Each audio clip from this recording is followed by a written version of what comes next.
Hi everybody, Clare Muscutt here, guest host for UC Today, bringing you the latest news from the unified communications and collaboration industry. And today I'm joined by a really special guest, Lindsay Rios, Head of CX and Sales at Table. Hey Lindsay. Hey Claire. How are you doing today? I'm good. I'm really good. Awesome. Where are you joining us from? I am in the Bay Area of California. I'm a little bit inland, more in the suburban area, but Awesome. also known as, Silicon Valley area, tech, hub, all that. Yeah. Did you have a good Thanksgiving? I did. I had a really quiet Thanksgiving, which for me is really nice. We're quite homebodies, so it's fine with me. Awesome. I'm getting ready for Christmas. Yes. Yeah. I have just the nonstop boxes showing up at the door now because I did a lot of the Cyber Monday, Black Friday online shopping. Yeah. Took advantage of all the deals. Well, it's great to have you on the show today, and I'm really looking forward to having my first conversation with a woman on UC Today, because so far I've only interviewed guys, so I'm very, very excited. Yes, me too. And at the end, I'd love to ask you some questions about Table's female leadership team when we get to that stage. But I thought we should start really about talking about some of the challenges that we're seeing out there in the industry. And I know one thing is that businesses seem to have quite a different version of what CX is versus what it actually is. So from your experience, what are you seeing as that kind of gap? Yeah, no, that's a really good question. I'm glad that we started with that. Because there is this misconception, I think, about what customer experience is, either based off of what I think it first used to be thought as, which I remember we had a discussion one time about. It kind of came out as initially being all about just collecting data, getting analytics on the customer so that you can do your business better based off of how things are going. But, really what it is today and what I think it's more about is, just how are you going to give the best experience to your customer during their journey with you as a brand from their perspective, not yours as a company. And so I think it's just a matter of shifting your perspective as a brand so that it's not about how can you do, better as a business, but how can you do better for the customer? And that's ultimately going to actually give you the result that you're hoping for. I see. So they're looking at customer experience very much from the inside out and thinking, how do we make what we do more efficient, as opposed to how do we make it more efficient for the customer, say? Totally. I think one of the things that happened a while ago that was very transformative for business was like the birth of a CRM, right? It was like, have a main database and source of truth to know who your customer is and like their, what they buy or what's their personal information, what do they like? But your customer doesn't care if you have a CRM. They just want to be able to have a great way to interact with you. The CRM's not going to do that. That just helps your business. And so, here today we have people like us at Table and teaching brands now about flipping that perspective and really coming from the customer's eyes, with still using, the right tools, of course. Yeah. So trying to get that outside in perspective instead of just trying to use data to form what they think it represents. Yeah. And I think the other thing that we're seeing a lot, and I'm sure you do too, is that customer experience doesn't come from just like one person or maybe even like one department from a company. So I know that a lot of brands are trying to now grab onto the thought of customer experience. I'm seeing a lot where they go, okay, we know we need to pay attention to this. This is important. But they're kind of just like assigning it to either, I've like seen it being assigned to like a chief operating officer, right? Okay, you do customer experience now, right? I'm like, what? No. Or even just a small team, when really customer experience should be something that's throughout all of the company. So at Table, our customer experience team is actually the 3 department heads of the customer facing teams. So it's something that makes sure that transcends for the customer, throughout their journey, so that you're building a relationship. And I think that's the other part of it. Besides what is customer experience, how do you actually do it as a company? I think that's another misconception that we're seeing a lot of encountering. Yeah, I remember not so long ago, kind of CRMs that provided a 360-degree view of the customer. I'm going to say that.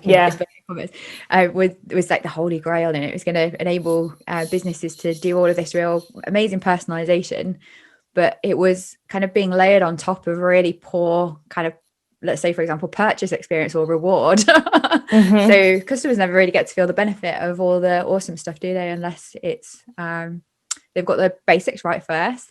And then also just reflecting on your point there about who owns customer experience. And I've been in companies where it's been, you know, moved around to retail, then into marketing, then into HR, and kind of shuffled, and no one really knows what to do with it. But I think you hit the nail on the head there, that it's everybody's responsibility, because I guess I define CX as the outcome of all the stuff your business does. Totally. And if it's not, you know, designed to meet your customer needs and delivered effectively through the organization, you're really going to struggle. So leading me on to the next question, really, which I'm really interested to understand a bit more about what Table does and how it's been helping businesses, especially during the pandemic. It's been an especially tricky time, hasn't it, to help clients get through what's been a really difficult time for customers too. So please tell us a bit more about what you do and how you've been helping. Sure. Thank you. Well, Table, you know, just as a company, we're a customer experience platform and also a consultative, you know, team. We partner with brands and companies to help them have better customer experience. And so part of it is, you know, the literal software, which, you know, we could chat about a little bit more. But then there's a whole part of where we're kind of teaching them and countering some of those beliefs that we were just talking about, because what we know and see is that brands are pretty much understanding, okay, customer experience is like the leading thing, right? That is going to make or break us. It's kind of that dire now, but we still don't really understand it, right? That's very clear. So help us understand it, not just sell us the software, right? That's why it's very important for us to make sure that we're experts in the space and being able to consult with them, not just say, here's a good software. Best of luck, right? Which happens to a lot of. Which happens. A lot of software, it's very like, here, buy your software, will be fine. But that's just not how it works, really. Especially with something as challenging as customer experience. And so I think, you know, what's happened with this year, you know, is that digital first was already something that's been a buzzword for a while. You know, like the birth of just the internet and the websites and e-commerce has been, you know, around for a bit. And a lot of businesses have seen the benefit of being, you know, digital first, but digital first is not the same thing. Getting a lot of air quotes. Yeah, we're getting a lot of air quotes in this interview, right? Sorry. Digital first is not the same as being fully digital. Yeah. Right. So, you know, what we have been able to do is help bring the customer journey for companies to, you know, be fully digital with the actual software that we have, and then obviously consulting on the best way to do so. So, you know, 2020 made being fully digital an absolute necessity and like out of nowhere, right? And so that's what's been very difficult or wonderful, depending on what side of it you're on, you know, for 2020, and that customers' expectations dramatically have gone to just brands should be fully digital. Like that should be bare minimum. So we see a lot of companies that are just kind of scrambling, going, okay, well, we at least have to be able to do our business fully online. All the other stuff's going to have to kind of wait, right? So you're not necessarily providing the best customer experience when you're doing that, but you don't, you know, you're just trying not to drown as a business. And so, you know, I think a really good example of this is just even companies going and getting things like Zoom and calendar, you know, tools, and just kind of all the piecemealing all the things together just to Band-Aid it on, right? We're seeing the conversations change a little bit now towards the end of the year, realizing, okay, those Band-Aid solutions have to become a permanent solution now. We probably need to talk to, you know, someone who can really help us with a real plan, right? And so that's, you know, what we're doing a lot of. But there also were some brands that we worked with early, like March of this year, like Mercedes, where they were having this exact problem. They're a really good example of this, where they were like, oh my gosh, we've been digital first, but I need to be able to sell someone a car from the comfort of their own home. You know, how do I do that? Otherwise we don't survive.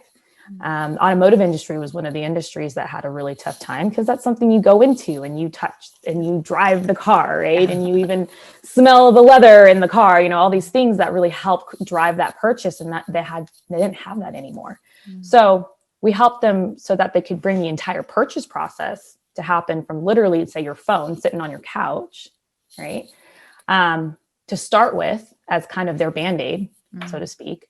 But within 2 months, that gave them such great digital accessibility and results that the revenue they got from it made it show, okay, this is great. Now let's put this into the rest of our customer journey, not just the buying part of it. So, we're kind of using them as a really good use case of showing customers right now too, don't get too overwhelmed by the thought that, you need customer experience and do horrible Band-Aid solutions, right?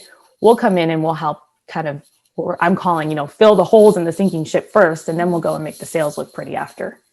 Yeah, that's interesting. Actually, I'm a Mercedes customer, and I've got an SLK, and I was quite fascinated by having this account experience of a fully online account holders system, I guess you'd call it, but being able to book services and plan routine things along the way. Is there any automotive dealer I was aware at the time was doing this kind of thing? So I think it's interesting to see that they've been able to digitize the bit that you wouldn't have been able to do.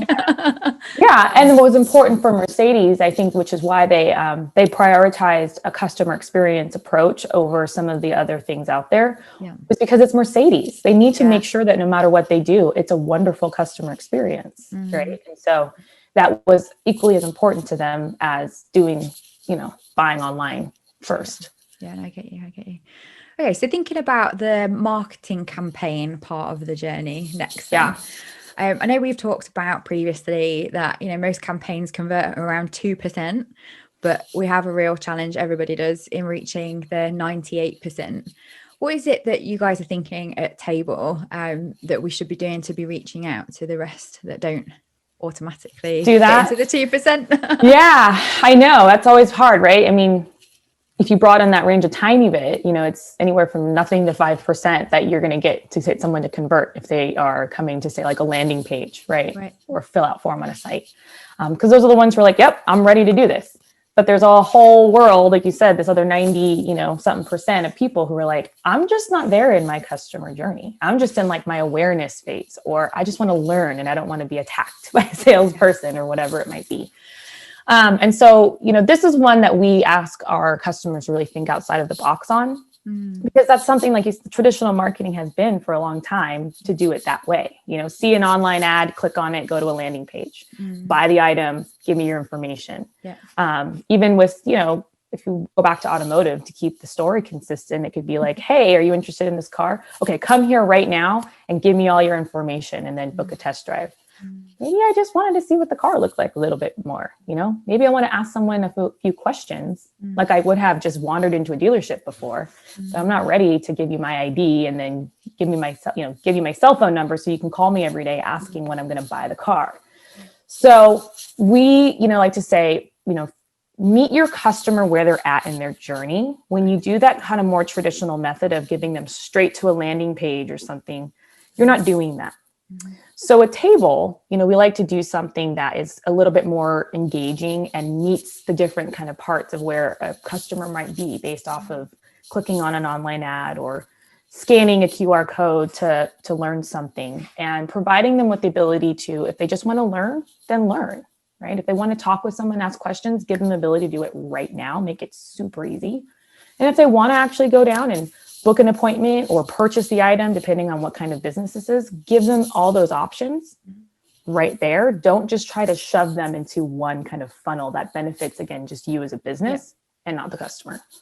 Right, I get you. So I guess you're saying that you can reach more customers by building a bit of a relationship with them before asking them for stuff like their personal information. They're more likely to convert eventually if you've treated them with giving them what they need, rather than trying to force them into a email.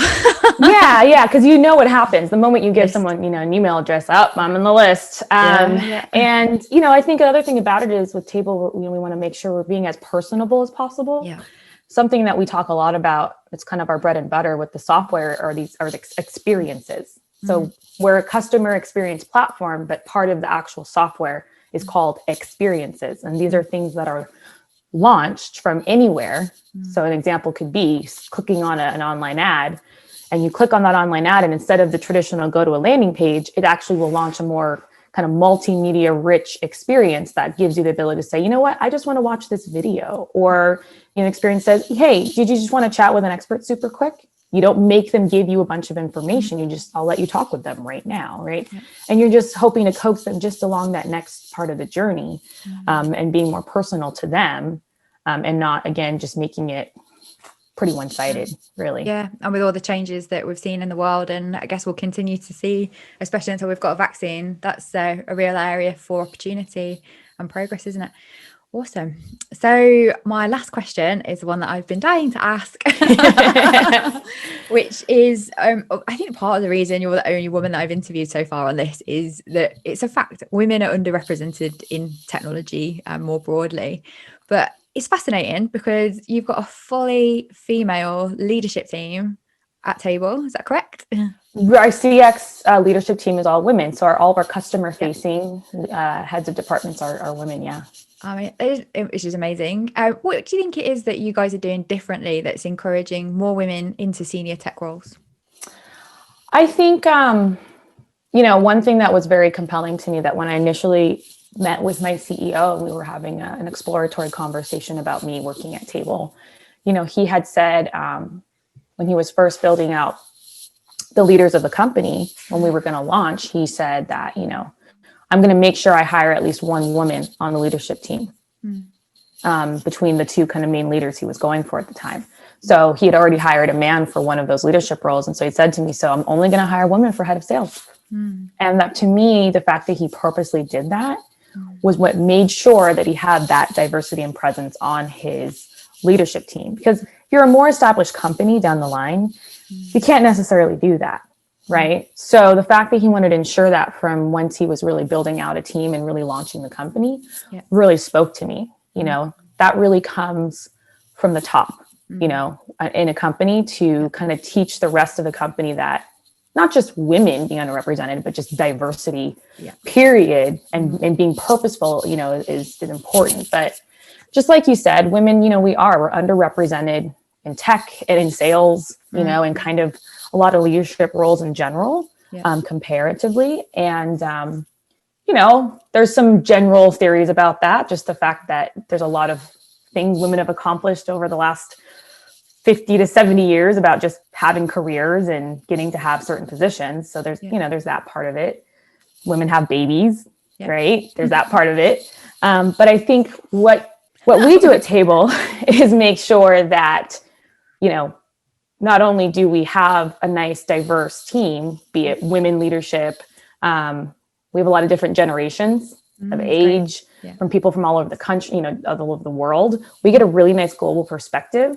I think as a customer experience company, that's important, but I think for any company that should be important. And so part of what I like to do is get involved, and I know my female leaders like to do this, is get involved in other things to basically kind of shout from the tops, like, hey, I'm a woman leader. Like, you can do it. You should consider this. Don't let some of those societal things that are still out there tell you otherwise.